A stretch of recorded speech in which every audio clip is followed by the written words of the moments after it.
So this is the continuation of the video on polarization. In the last video we discussed that how we can produce the polarized light and how we can analyze whether the light is polarized or not. Today we will see that polarization and its optical activity. Optical activity mainly deals with the uh, material which can rotate the plane of polarization.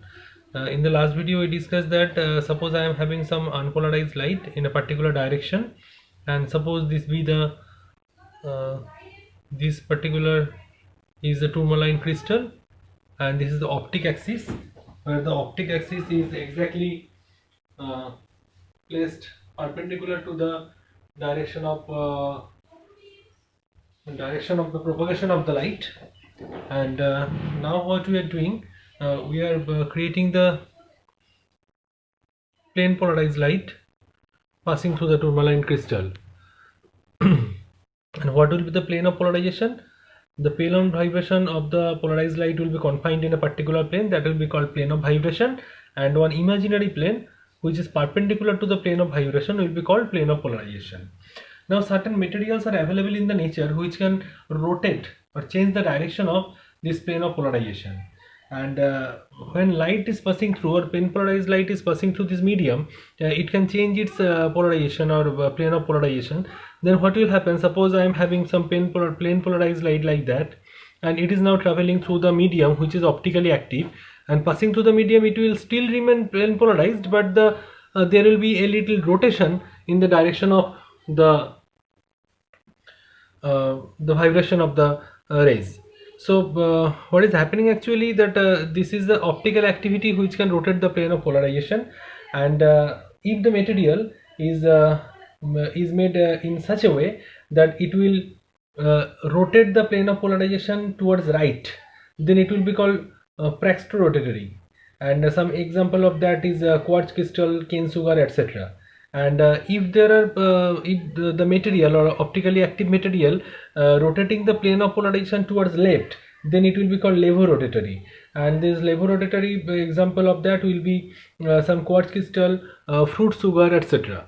So we are not interested about the praxetorotatory or levorotatory material which can rotate the plane of polarization towards the right or left respectively. Rather we will be interested on the specific rotation of Biott's law, and it is called that specific rotation.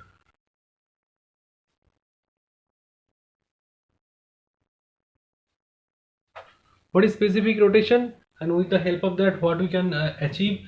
The specific rotation tells you the exactly mathematical calculation that to what extent, to what amount the angle of polarization will be rotated passing through the particular optically active medium. Biott's law tells that the rotation depends on several parameters. The first one is length of the medium through which it is passing. The second one, he told, the second one is the if it is a solid material, then length theta is proportional to the length, and for the solid material theta is proportional to m. That is it depends upon the density of the material. Number 3, it depends upon the temperature. Theta is a function, theta is it is a function of temperature. And again some other parameters are there, that suppose I am having the wavelength lambda of the incident light, then theta will be proportional to the 1 by lambda square, inversely proportional to the square of lambda. And if there are some series of optically active material, for the first one, if the rotation is theta 1, second one is theta 2, third one is theta 3, total rotation will be theta. The fifth law, that the total rotation theta will be equals to sum of theta I. So as a whole, Bart's told that the specific rotation theta will be proportional to m into L, that is density and the length of the material. And theta, if you introduce some proportionality constant, it will be S m into L, where S is specific rotation, and S can be written in the form S for a particular temperature and wavelength of light is equals to theta by ml. Specific rotation for a particular wavelength and temperature is equals to theta, that is the angle of total rotation of the angle of plane of polarization divided by density into length of the material, and S is called the specific rotation. So for a given temperature and for wavelength of incident light, the specific rotation is of incident light of a substance is defined as the rotation produced by 1 decimeter of substance of unit density of the medium of unit constant. Suppose I want to define the value of specific rotation. What will be the value of specific rotation? If I put the value of m and l equals to 1 and 1, that is density 1 and length is 1, then theta will be equals to s. So for a particular temperature, for a given wavelength of light, for unit density and unit length of material, the amount of rotation produced will be equals to the value of s. Then if m equals to 1 and l equals to 1 unity, then s equals to theta. So this is the definition of theta. Then we can prove that the value of theta will be dependent upon these two parameters, considering Fresnel's expression for rotation of plane of polarization. So before starting the Fresnel's expression for rotation of plane of polarization, we have to consider certain things. Let me write the heading first, that we are trying to prove the value of specific rotation by Fresnel's expression.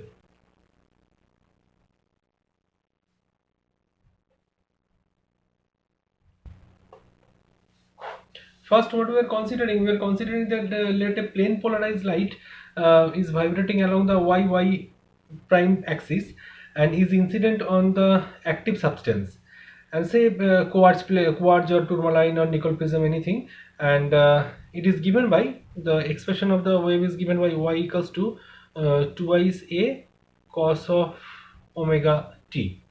So as it is traveling through the medium, it will have right circularly motion and left circularly motion both. The right circularly motion, as we discussed in the previous video, it will be combination of both. The right circularly polarized motion will be having two components, x1 and y1. They can be written as a sine omega t, and this can be written as a cos of omega t. These two will be right-handed circularly polarized motion, right-handed circular motion,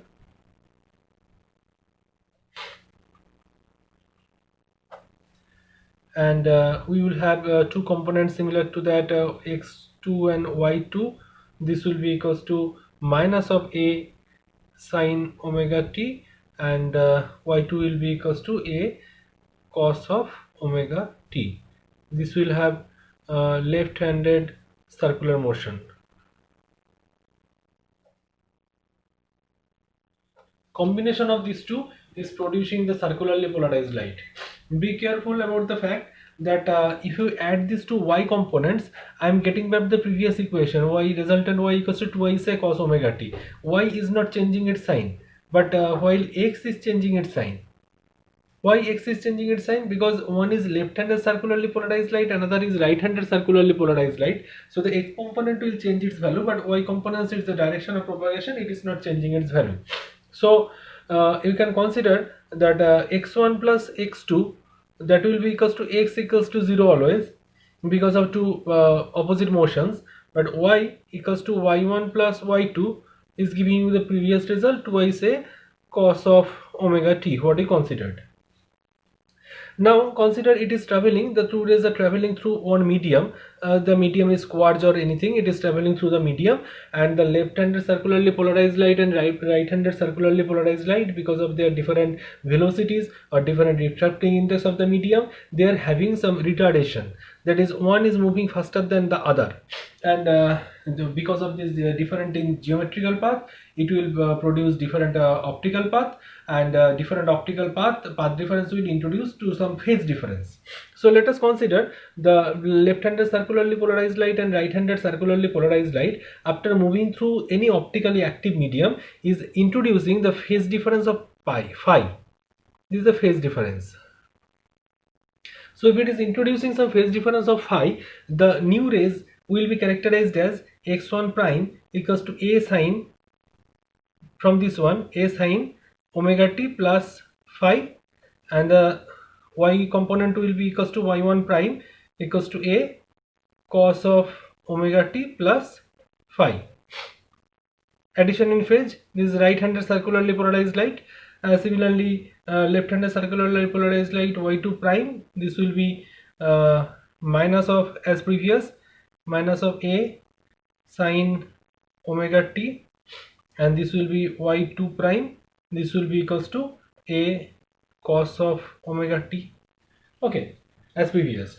Now what will be again after being reunited? When they are reunited again, what is the resultant? X equals to x1 prime plus x2 prime. That will give you the result twice a cos of omega t plus phi into sine of phi by 2. Simple algebra, you will get to this result. And similarly, when you calculate the value of y, it will give you the result twice a cos of omega t plus phi by 2 into cos of phi by 2. Okay, so hence if you calculate the value of x by y, it will be equals to tan of phi by 2. So the value of phi by 2, that is the phase difference introduced, will be equals to tan inverse, no, we are not calculating the y by 2 first, we are calculating the equation first. Y will be equals to, first, tan y equals to tan of phi by 2 whole to the power minus 1 into x. So look at the relationship between x and y and the value of the phase. Now we get that the simple harmonic, this is the equation of the simple harmonic motion, and where the value of this theta can be calculated out easily. The slope between the theta is tan inverse something, and it is can be calculated out. And what we are considering now, that we get the simple harmonic vibration incident to the y-axis by an angle theta, where the value of theta will be equals to tan inverse tan of phi by 2 whole to the power minus 1. If you calculate the angle between x and y, now we are considering that the left-handed circularly polarized light and the right-handed circularly polarized light are having different velocities, and their velocities are respectively Vr and Vl. Vr is for right-handed circularly polarized light and Vl is for left-handed circularly polarized light. So if the length of the optically active medium, suppose this is the length of the optical active medium, if the length is L, then there will be difference in the optical path. What will be the difference in the optical path? The optical path difference will be L into mu L minus mu R.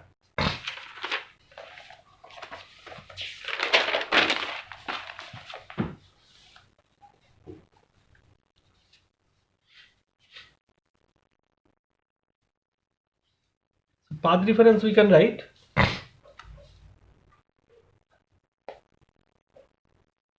from the path difference, we can write this will be equals to L into mu L minus mu R, where L is the length of the medium. So we can write phase difference. Phase difference equals to twice pi by lambda into path difference. There is 2 pi by lambda into L into mu L minus mu R. What is mu L and mu R? The refractive index of the left-handed circularly polarized light and right-handed circularly polarized lights respectively. So phase difference we can write it as phi. So the value of phi will be equals to twice pi by lambda into L into C, then we write VL minus 1 by VR. Check it out. It is very simple, where c is the velocity of light in the free space, and lambda we have considered the wavelength of the light used. So from this we can write 2 pi lc divided by lambda. N is the frequency of the light, then 1 by lambda L minus 1 by lambda R. There is wavelengths of the right-handed circularly polarized light and left-handed circularly polarized light respectively. But N is the frequency we have considered. So from this equation it leads to frequency into this lambda, N into lambda equals to C cancels out. So we are getting 2 pi L into lambda R minus lambda L divided by lambda R into lambda L, this one. So we can write it phi equals to 2 pi L into delta lambda, difference between these two, into lambda square. Lambda L into lambda R is written as lambda square.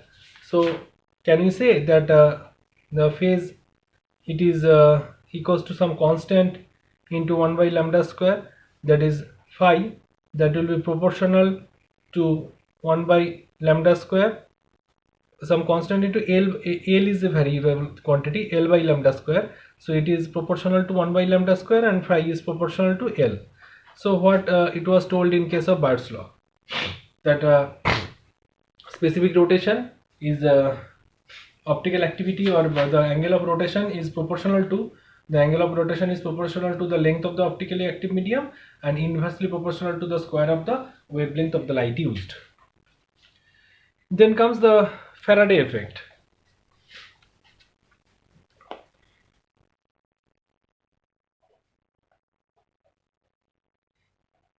Faraday effect, it is one descriptive type of thing. What Faraday told, that not only in through the optically active medium, as light is one type of electromagnetic wave, any electromagnetic wave or light wave, if it is passing through any optically active medium, there may be a change in the angle of polarization, there may be a change in the plane of polarization. Plane of polarization may rotate because of the optical activity.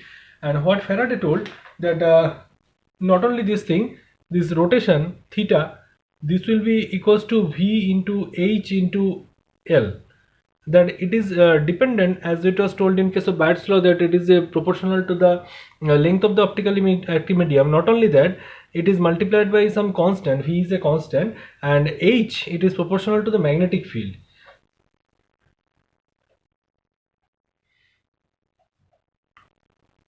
Magnetic field intensity.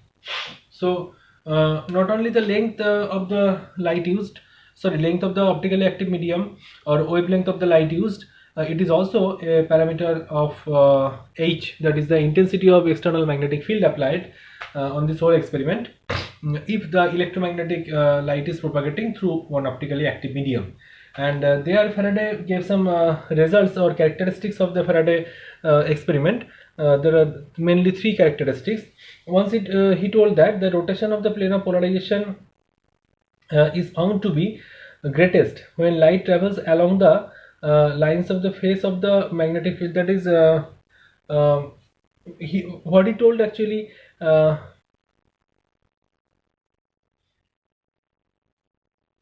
Suppose in this experiment I have applied, this is the direction of the magnetic field H.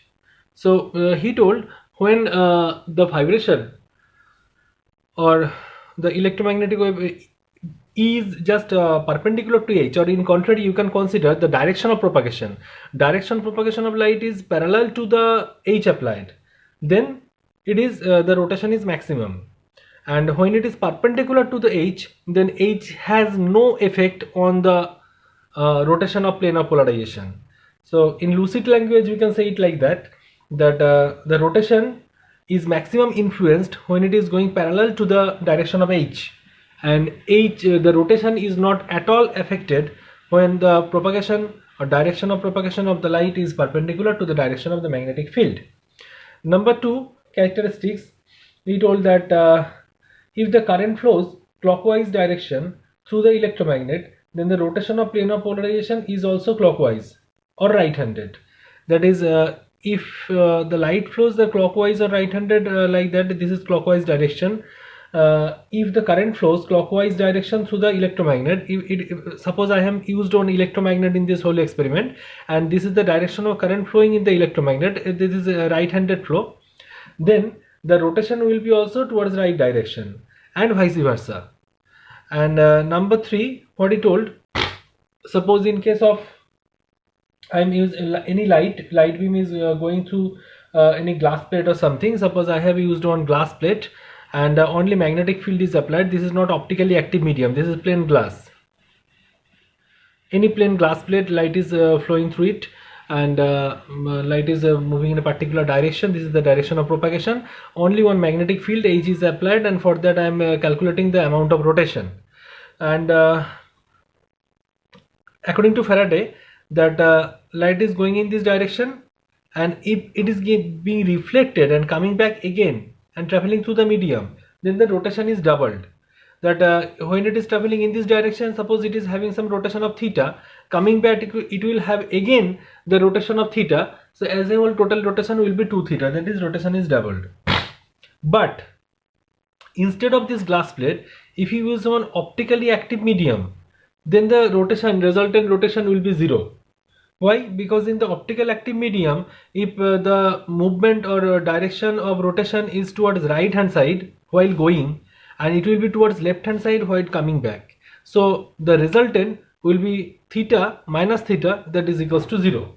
So rotation will not at all will be allowed in case of when the light is going in a direction and coming back reflected through the optically active medium. But for non-optically active medium, the rotation will be doubled. Now by polarization, from the idea of polarization and scattering, you can explain the color of the sky, why the color of the sky is blue. The explanation is that for the scattering, as you have seen, that rotation is proportional to inverse square of the wavelength of the light used. Also we know that scattering, it is proportional to 1 by lambda to the power 4. That is which light will be scattered if you consider the whole spectrum of the visible light. Visible light wavelength lies between 3000 to 7000 Armstrong. So this is the region of red and this is the region of violet. So for violet I am having good scattering, but for red I am not getting very good scattering. So as the light is being scattered, the light coming from the sun is being scattered from the air molecules in the earth surface. Suppose this is the earth surface and this is the sun. From the sun, light is coming towards the earth and it is being scattered on the air molecules or suspended particles in the atmosphere. Then maximum probability of scattering of blue light is there than the red light. So as blue light is being scattered, we can see the color of the sky as blue. But sometimes it is not exactly blue, there is some greenish tinge, where from the greenish tinge is coming not only only for the air molecules, there will be some suspended dust particles too. The dust particles are bigger than the air molecules, and the bigger particles will scatter more red lights, and the red lights in a mixture with the blue will create the greenish tinge in the sky. But if you go to the upper atmosphere or if you go on a hill station, the suspended air molecules or suspended dust particles will be very less in the atmosphere, and there you can feel the blue of the sky.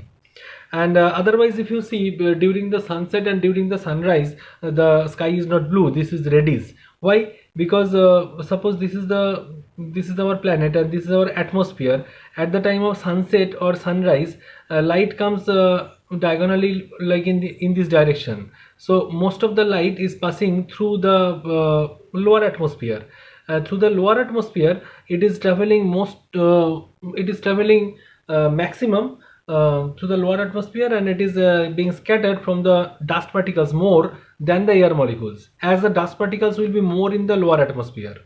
So in the lower atmosphere being scattered from the dust particles or suspended particles in the air, more red light will be scattered than the blue light. So as a red light will be more scattered than the blue light, at the time sunset and sunrise we can feel the reddish sky. Otherwise, in the absence of the dust particles or scattering from the big particles, we can feel the blue of the sky. So thus we conclude the polarization chapter, and if you have any confusion and if you have some doubts about solving the problems, please knock me or give me the problems that I will try solving for you. At least you start trying the problem, and where from you can expect some problem. You can expect some problem from Brewster's law. You can expect some problem from the Malus law. Also you can expect some problem from the specific rotation. And I do think the polarization chapter is very easy to you, and start going through any book. If you have any problem, please ping me that this particular topic I couldn't understand, or this particular portion of the video I couldn't understand. I will try helping you. Thank you.